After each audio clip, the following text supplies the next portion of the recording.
后来乡亲啊，继续要来看中央政府针对着有12岁以下囡仔的家庭来发纾困的补贴，但是若囡仔已经超过12岁，原来真艰苦的家庭要安怎才好呢？定国基金会捐200万予婚姻县政府，针对这款的家庭来发补助金。婚姻县内总共有219个人会当摕到补助，一个人补助1万块，一户的家庭上最补助2万块。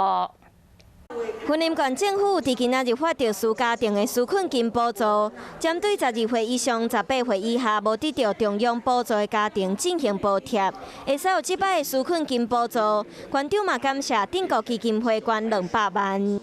因为中央的那个补助我们没有，对所以很感谢县长跟师傅的爱心。真的很感谢，谢谢。我特别感谢我们南投县集集镇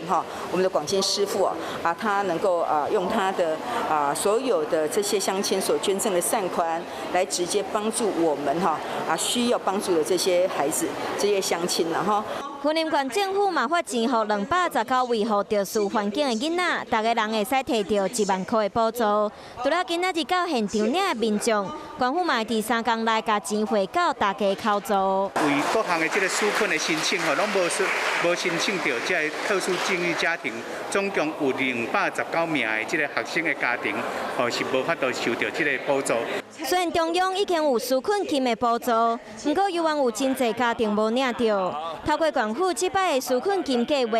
希望会使陪伴大家度过疫情的难关。